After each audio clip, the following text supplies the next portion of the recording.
इसलिए कथा नहीं सुननी कि हमारे घर में बिजनेस बढ़िया चल जाए, कि हमारा धंधा बिजनेस बढ़िया सुधर जाए, कि नौकरी लग जाए। अरे ये सब तो भगवान शंकर कर ही देंगे। बोले बाबा आशुतोष हैं, ये सब काम तो उनके लिए बहुत छोटा है। तो भगवान शंकर तो प्रेम प्रदान करने वाले हैं, भक्ति प्रदान करने वाले हैं, मुक्ति प्रदान करने वाले हैं, आशुतोष हैं, औघड़ दानी हैं। इन जैसा दानी कौन होगा? उन महादेव का आश्रय लेकर हम बैठे हैं जिनके दरबार सबके लिए खुले हैं। अच्छा, और देवताओं के मंदिर में आप जाइए तो वहां समय समय पर दर्शन मिलता है। अमरोदिया जी, राधा कृष्ण का मंदिर हो, सीताराम जी का मंदिर हो, लक्ष्मी नारायण जी का मंदिर हो, तो समय होता है। ये राग भोग का समय है, शयन का समय है, आरती का समय है, श्रृंगार का समय है। तो समय पे पट खुलेगा, समय पे दर्शन होगा, समय पे पट बंद होगा। ऐसी परंपरा रहती है। पर भोले बाबा के मंदिर में प्रायः क्या देखा जाता है? भगवान शंकर का मंदिर प्रायः पूरे दिन खुला रहता है, पट बंद नहीं होते।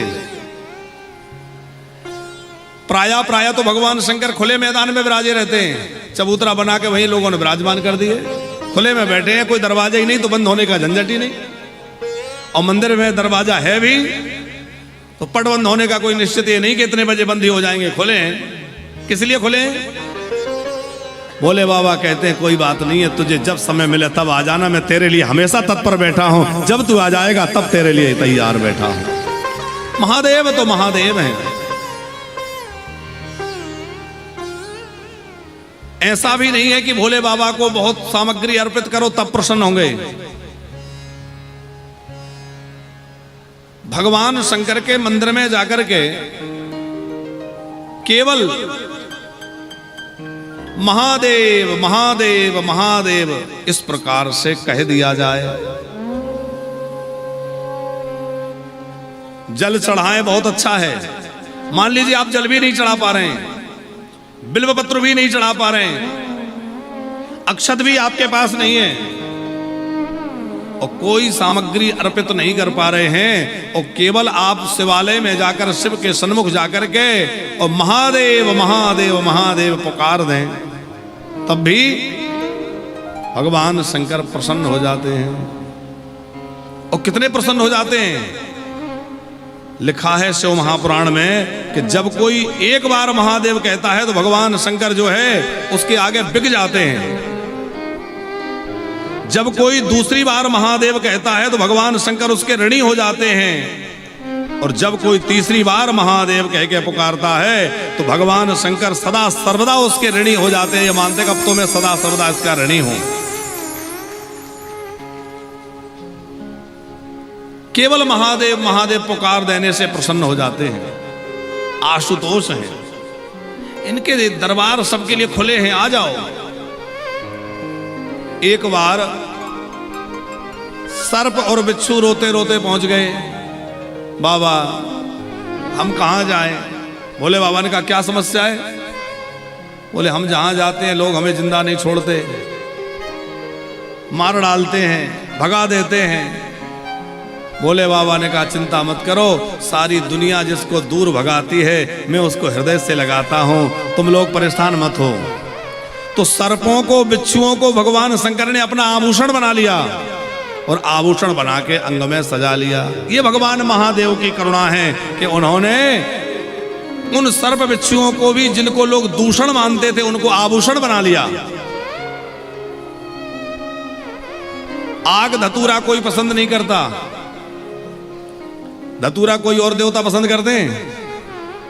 आग के फूल धतूरा है ये और कोई पसंद नहीं करता, लेकिन भगवान शंकर कहते हैं मेरे लिए ये सब बड़ी प्रसन्नता का विषय, ले आओ आग धतूरा जो ले। अच्छा, भूत प्रेत एक बार रोते रोते भूत प्रेत पहुंच गए, बाबा हम कहां जाए, क्या समस्या है? बोले कोई हमें स्वीकार ही नहीं करता, हम जहां जाए लोग हमसे भागते हैं और या तो हमें मंत्र तंत्र करके परेशान करते हैं। भोले बाबा ने कहा चिंता मत करो, तुम सब मेरे पास आ जाओ और मेरे गण बन जाओ। तो जिन भगवान महादेव ने भूत प्रेतों को भी अपना संगी बना लिया, उन महादेव के आश्रय में कोई कैसा भी हो,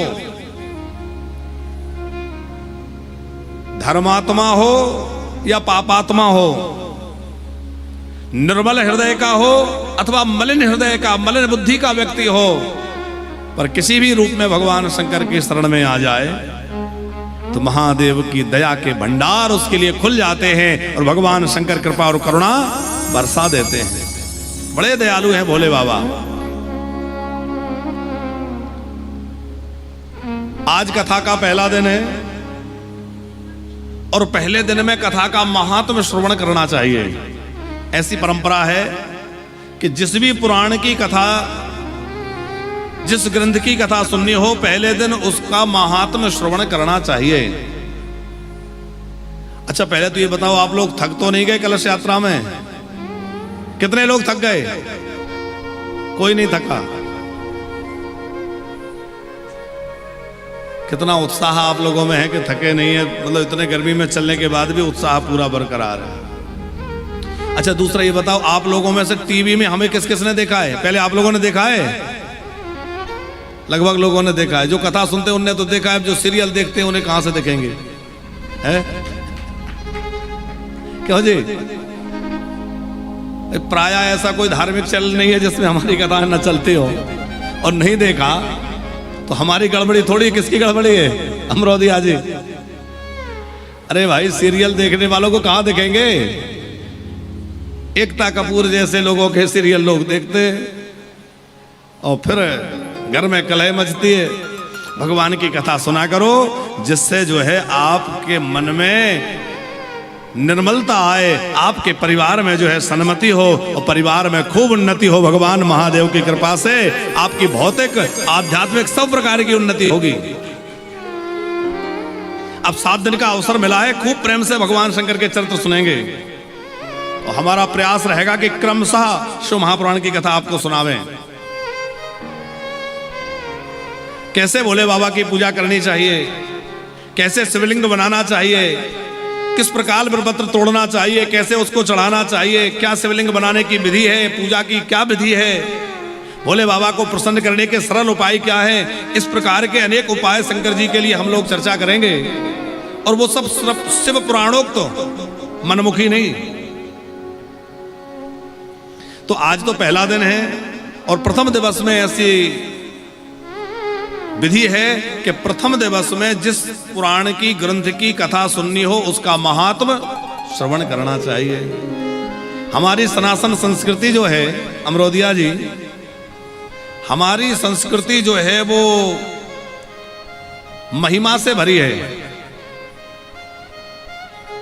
महीनों की महिमा, एकादशी की महिमा, प्रदोष की महिमा, तिथियों की महिमा, दिनों की महिमा, महीनों की महिमा, नदियों की महिमा, रुद्राक्ष की महिमा, भस्म की महिमा, तुलसी की, सबकी महिमा है ना। ये महिमा क्यों सुनी जाती है? महात्म सुनने की क्या आवश्यकता है?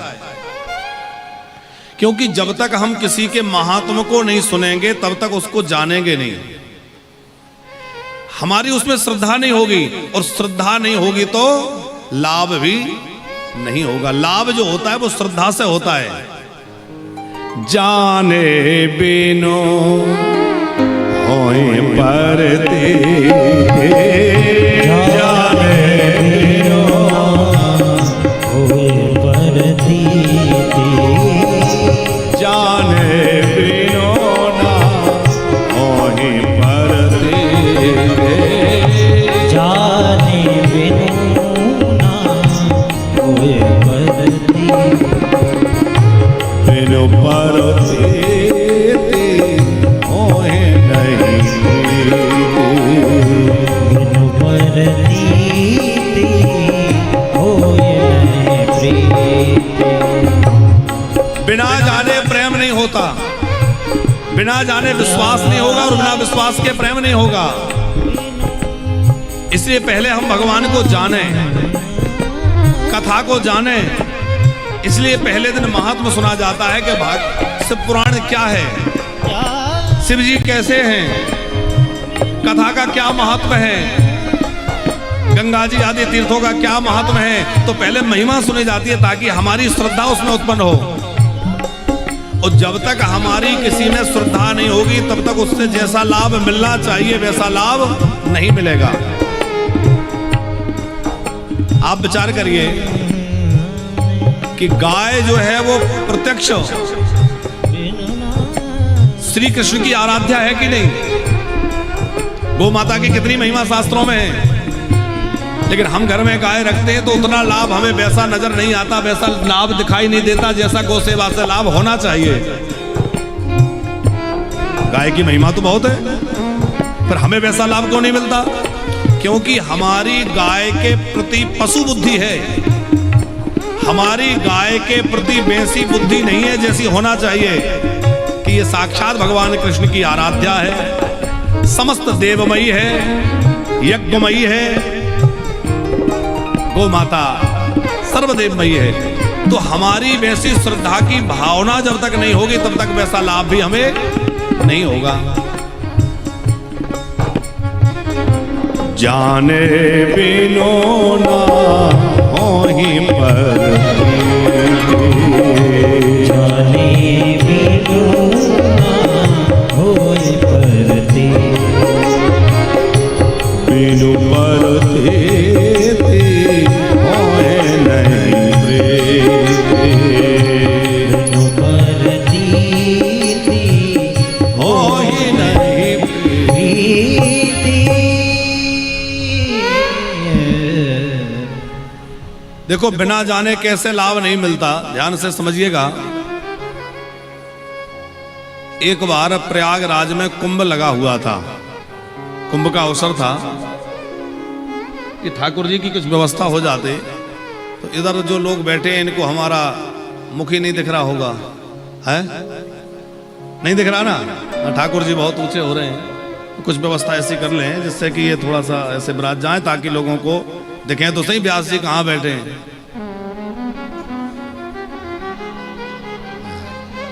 हाँ एक कुछ ऐसा बड़ा स्टूल सा उधर लगा के। तो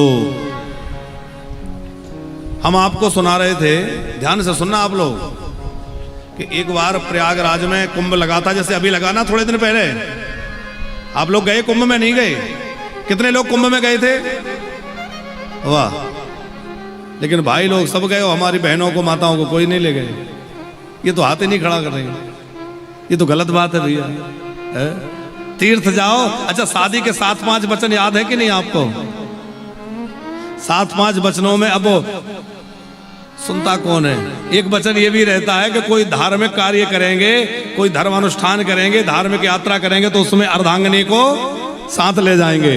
तो ध्यान रखा करो, कभी कथा में जाओ, मंदिर जाओ, तीर्थ में जाओ तो प्रायः प्रयास करिए कि अपनी अर्धांगिनी को साथ लेके जाएं।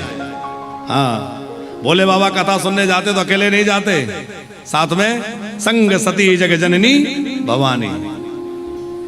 तो हम आपसे सुना रहे थे कि एक बार कुंभ लगा था, जैसे अभी लगा था इसी तरह कभी लगा होगा।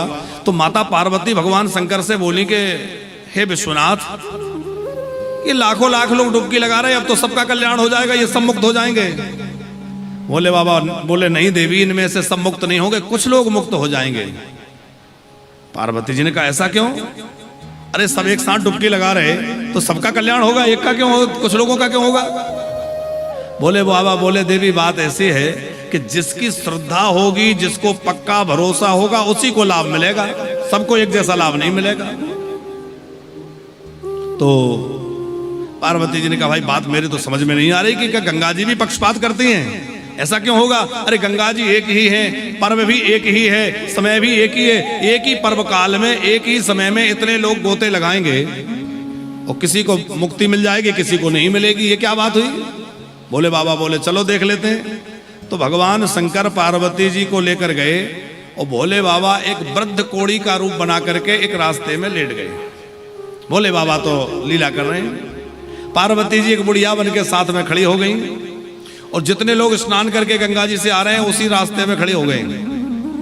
और पार्वती जी जो भी स्नान करके आ रहा है उनसे कह रहे देखो भैया, मेरे पति वृद्ध हैं, अब ये गिर गए हैं, इनसे उठते नहीं बन रहा है, थोड़ा सा हाथ लगा के सहारा लगा के इनको उठा दो।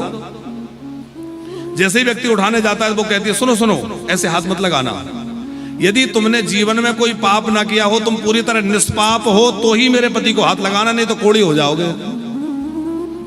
अब वो व्यक्ति सोचता कि भाई जीवन में पाप तो कुछ ना कुछ बने ही होंगे, कहीं ऐसा ना हो कि इसको हाथ लगाएं हम भी कोड़ी हो जाएं, वो निकल जाता। ऐसे सैकड़ों लोग निकल गए। हर व्यक्ति से पार्वती जी यही कहती कि यदि तुम्हारे पास कोई पाप तुमने ना किया हो, तुम्हारे जीवन में कोई पाप ना हो, तो तुम गोता लगा के आ रहा हूं। उसने हाथ पकड़ के उनको उठाना चाहा, भगवान शंकर तो शंकर थे, उठ के खड़े हो गए। शिव जी ने दर्शन दिया, उसको निहाल किया और पार्वती जी से कहा देखा तुमने, इतने लोगों ने स्नान किया पर किसी को ऐसा भरोसा नहीं है कि हमने गंगा स्नान किया हमारे पाप धुल गए। इस व्यक्ति को यह है कि हाँ हमारे पाप धुल गए। बात समझ में आ रही? तो जिसको भरोसा है उसको पूरा लाभ मिलेगा, बाकी लोगों को भी लाभ तो सबको मिलेगा, ऐसा नहीं है कि उनको लाभ नहीं मिलेगा, लेकिन जैसा लाभ मिलना चाहिए वैसा लाभ उनको नहीं मिलेगा। क्योंकि जितनी हमारी अधिक श्रद्धा होगी उतना अधिक लाभ मिलेगा। तो हमारी कथा में जितनी अधिक श्रद्धा होगी उतना कथा का लाभ मिलेगा। तो कथा में हमारी श्रद्धा कैसे बढ़े, या किसी भी व्रत में, किसी भी पूजा में, किसी भी कार्य में श्रद्धा कैसे बढ़े? तो श्रद्धा बढ़ने के लिए पहले उसका महात्म्य सुना जाता है कि वो कैसा है, क्या महिमा है। तो शिव महापुराण की महिमा स्कंद पुराण आदि में वर्णित है कि किस प्रकार शिव महापुराण पापियों को पाप से उबार देते हैं और किस प्रकार शिव पुराण के सुनने से जीवन में भक्ति, मुक्ति और विवेक की उत्पत्ति होती है। तीर्थराज प्रयाग की अभी हमने आपसे चर्चा की, और शिव महापुराण भी तीर्थराज प्रयाग से ही प्रारंभ हुआ है। महात्म्य की जो कथा है वह नैमिषारण्य से प्रारंभ है, लेकिन शिव महापुराण की जो मूल कथा है वो प्रयागराज से प्रारंभ है। नैमिषारण्य में 88,000 महात्मा सब बैठे थे, ऋषि बैठे थे, और 88,000 ऋषियों के मुनि मंडली के बीच में श्री सूत जी महाराज विराजमान है। सूत जी बड़े ज्ञानी हैं, पुराण वेदता हैं, व्यास जी के शिष्य हैं।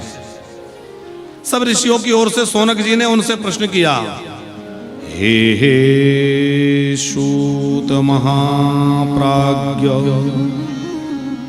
सर्वसिद्धांत प्रभो आख्याहि मे कथा सारम पुराणानां विशेषता।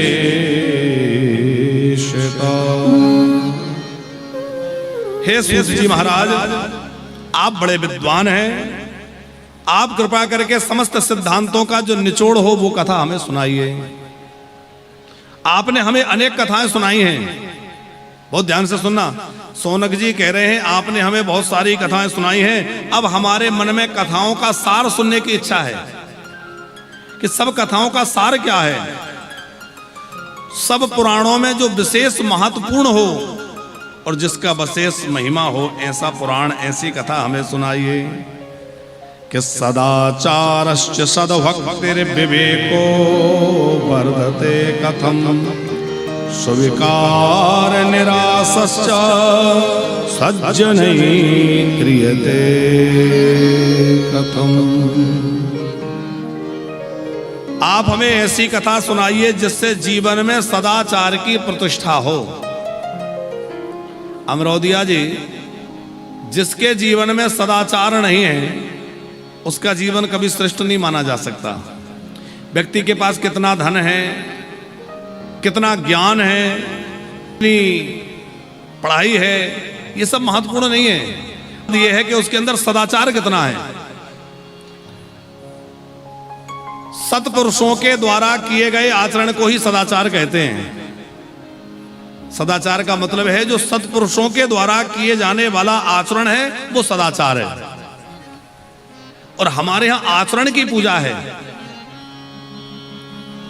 हमारे यहां ज्ञान की पूजा नहीं है। ज्ञान कोई कितना भी हो, देखो ज्ञानी तो रावण भी बहुत था, पर हम लोग रावण की पूजा करते हैं क्या? नहीं करते, क्योंकि ज्ञानी तो बहुत था लेकिन उसके आचरण में नहीं था।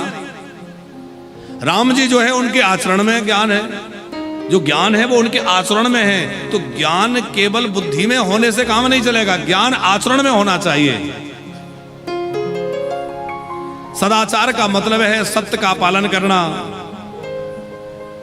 अपने नियम का पालन करना और महापुरुषों की भांति सद्विवेक पूर्वक अपने जीवन यापन करना। तो सौनक जी कह रहे हैं ऐसी कथा सुनाइए जिससे हमारे अंदर सदाचार की प्रतिष्ठा हो। केवल ज्ञान की वृद्धि हो उससे काम नहीं बनेगा, हमारे अंदर वैसा भाव आ जाए कि हमारा आचरण पवित्र हो जाए। अब आप लोग राम कथा के भी प्रेमी हैं, तो राम कथा के एक दृष्टांत से आपको समझाएं। अमरोदिया जी, जिस समय सीताराम जी चित्रकूट में विराजे थे, तो जब से अयोध्या से चले हैं राम जी कुछ गंभीर हैं और इस बात की चिंता नहीं है कि अयोध्या छोड़ के आना पड़ा। वो तो वन में भी बड़े मौज में हैं, लेकिन चिंता इस बात की थी कि मेरी प्रजा अयोध्यावासी मेरे प्रेमी बहुत दुखी हैं। मेरे पिता महाराज दशरथ को मैं रोते छोड़े आया, माताएं रो रही होंगी, इस बात को लेकर के राम जी थोड़ा सा गंभीर हैं। जानकी जी को लगा कि इनको थोड़ा सा हंसाने के लिए कुछ बात ऐसी करी जाए जिससे कि थोड़ा सा विषय बदले। तो जानकी जी अपने पैरों की ओर देख रही थी, सहसा राम जी के चरणों की ओर देख के बोली, भगवान आपके चरणों से मेरे चरण ज्यादा सुंदर हैं। राम जी बोले, देवी बात तो तुम्हारी ठीक है, लेकिन राम जी को लगा कि यदि मैं सहज में मान जाऊं कि हाँ तुम्हारे चरण ज्यादा सुंदर है तो बात तो यहीं खत्म हो जाएगी। अब विषय बढ़े कैसे और संवाद कैसे बढ़े? राम जी बोले, नहीं नहीं, तुम्हारा भ्रम है, तुम्हारे चरणों से मेरे चरण ज्यादा सुंदर हैं। जानकी जी बोली, नहीं नहीं नहीं, मेरे चरण ज्यादा सुंदर हैं। अच्छा आप लोग बताओ, राम जी और जानकी जी में किसके चरण ज्यादा सुंदर हैं?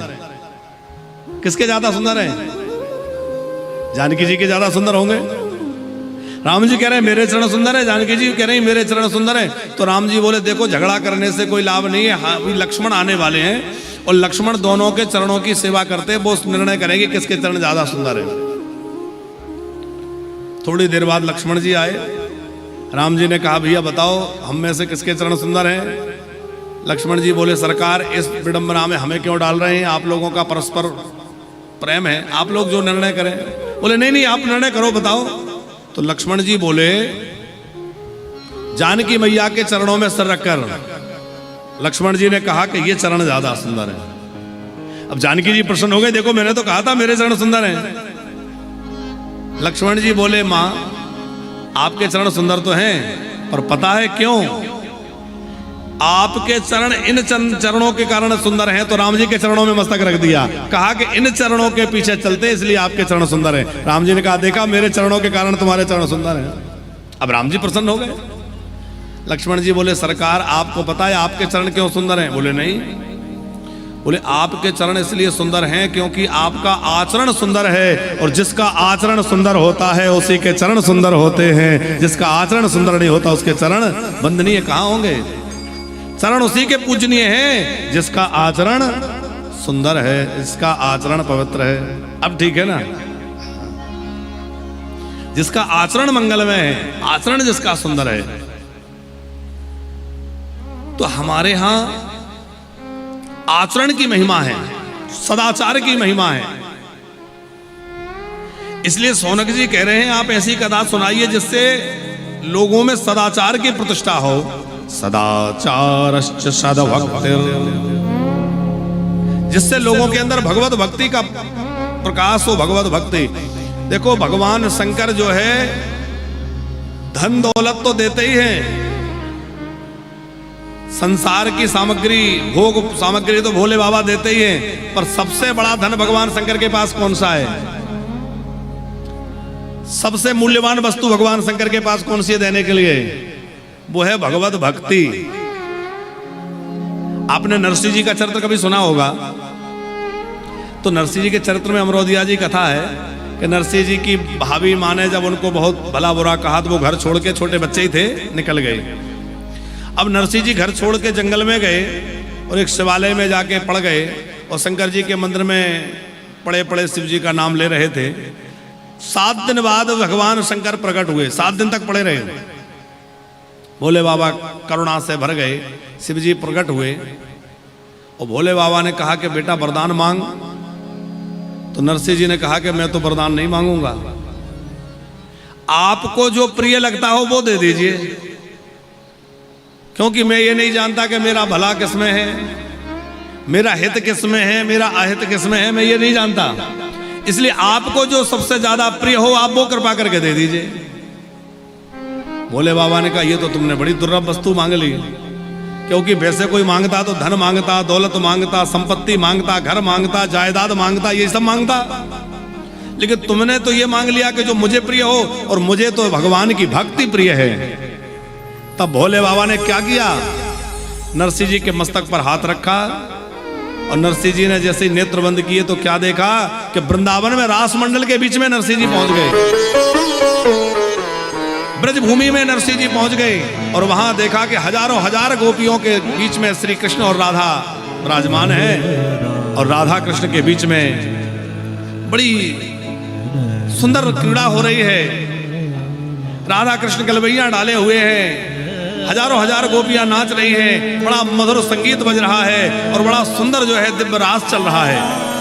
उस दिव्य रास की दर्शन करके नरसिंह जी के हृदय में प्रेमोद्दीपन हो गया। यद्यपि नरसिंह जी तो बने बनाए संत हैं, क्योंकि ये तो पैदा ही उसी लिए हुए भक्ति का प्रचार करने, लेकिन भोले बाबा ने कृपा करके इनके अंदर और भक्ति का रस बढ़ा दिया, प्रेम बढ़ा दिया, भगवत भक्ति का दान दे दिया और राधा कृष्ण की भक्ति से ओतप्रोत कर दिया। अच्छा, इस कथा से एक और बात समझने जैसी है कि कई लोग सोचते हैं कि क्या सिर्फ भक्त ही शंकर जी की कथा सुने। ऐसा भी कई लोगों को लगता है कि जो शंकर जी के भक्त हैं वो ही शंकर जी की कथा सुने या वो ही शंकर जी की पूजा करें। तो जो राम जी के भक्त हैं, वो जो कृष्ण जी के भक्त हैं, वो सुने या ना सुने। पर आप देखिए कि नरसिंह जी जो है वो श्री कृष्ण की उपासना करने वाले हैं और नरसिंह जी ने जब भगवान शंकर का नाम स्मरण किया तो भगवान शंकर ने नरसिंह जी को क्या दिया?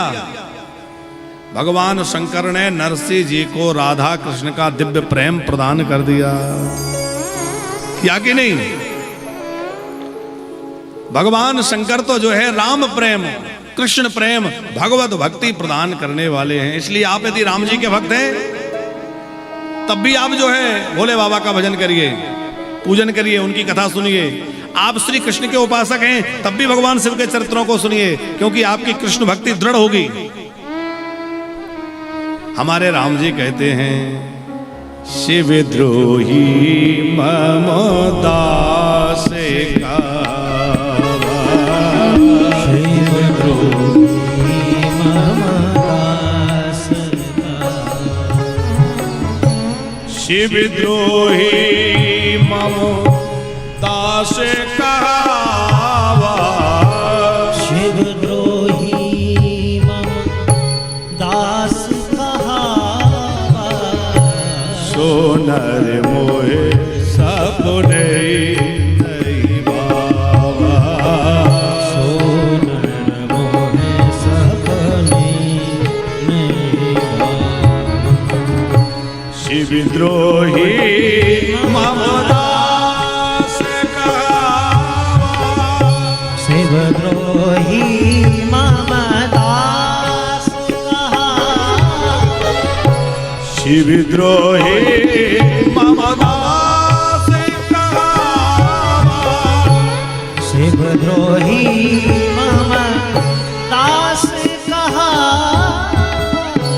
सोनर मोहे सपने नहीं बाबा, सोनर मोहे सपने नहीं भावा, शिवद्रोही मम दास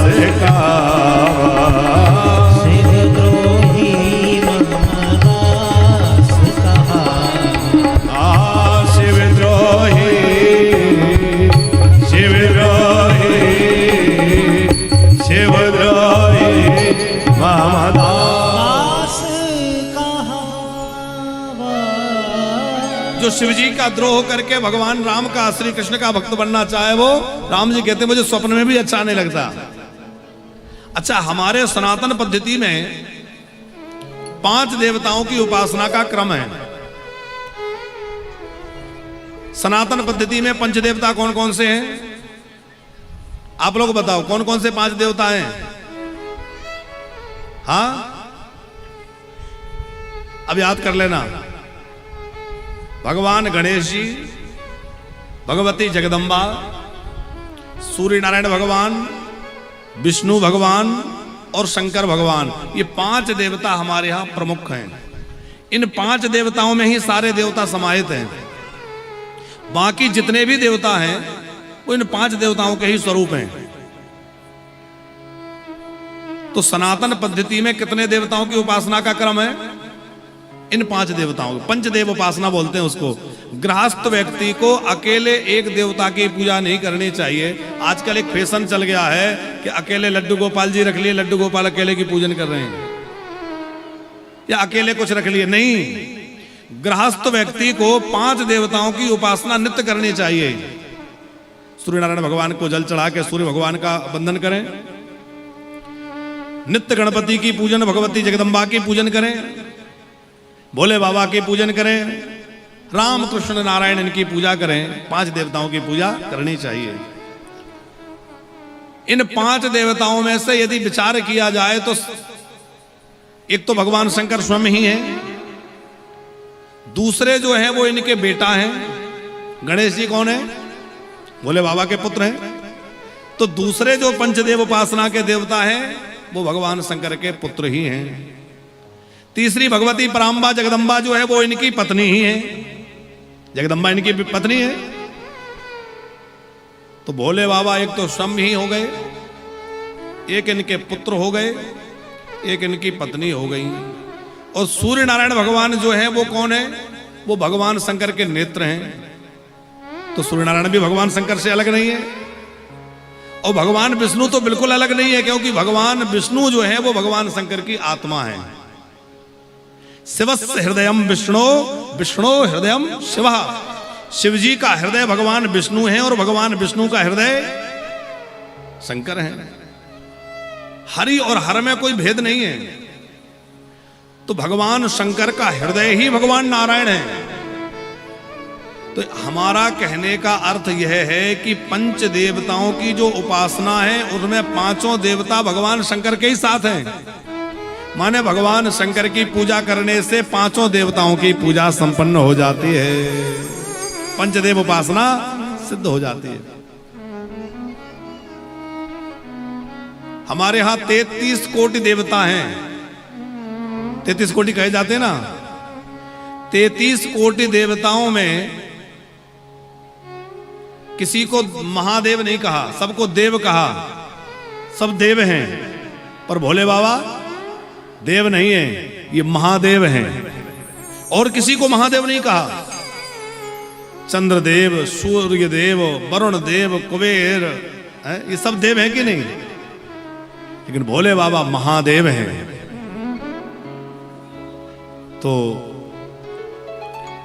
इन महादेव के आश्रय से बड़ी जल्दी हृदय में भगवत भक्ति का संचार होता है। सदाचारश्च सद्भक्तिर् विवेको वर्धते कथम, विवेको वर्धते कथम। भगवान शंकर की कथा विवेक प्रदान करने वाली है। सोनक जी कह रहे हैं आप ऐसी कथा सुनाइए जो विवेक उत्पन्न करने वाली हो, क्योंकि भगवान की कथा के बिना विवेक नहीं हो सकता। क्या है? अच्छा। बिनु सत्संग विवेकी न हो, बिनु सत्संग विवेक न होए, बिनु सत्संग विवेक न होए, बिनु सत्संग विवेक न होए।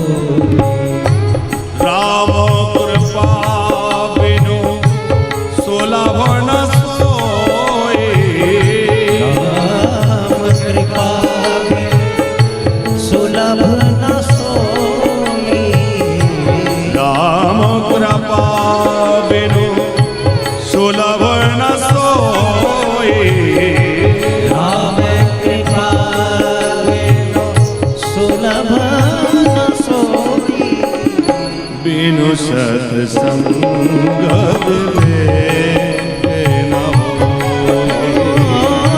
बिनु सत्संग विवेक न होय।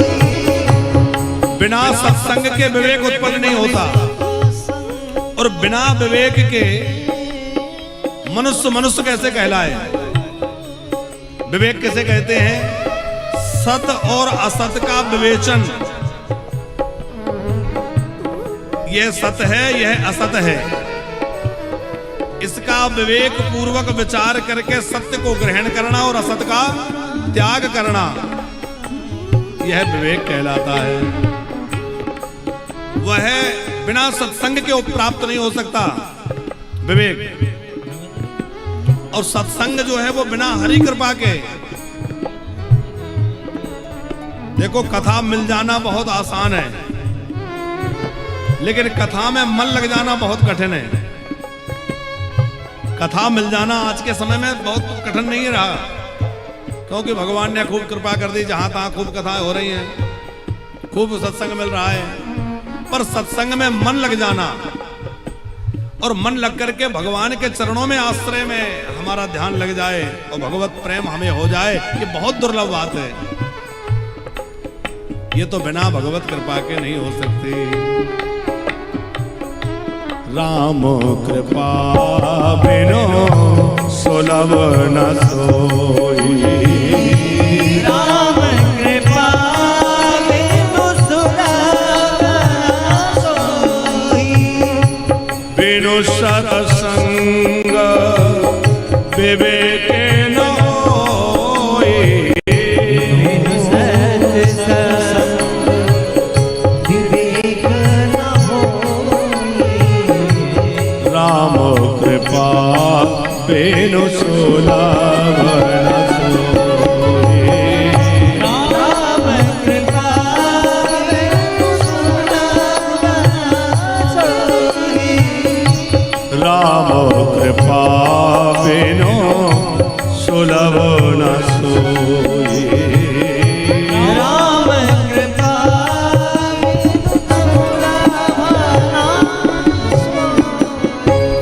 बिना सत्संग के विवेक नहीं हो सकता।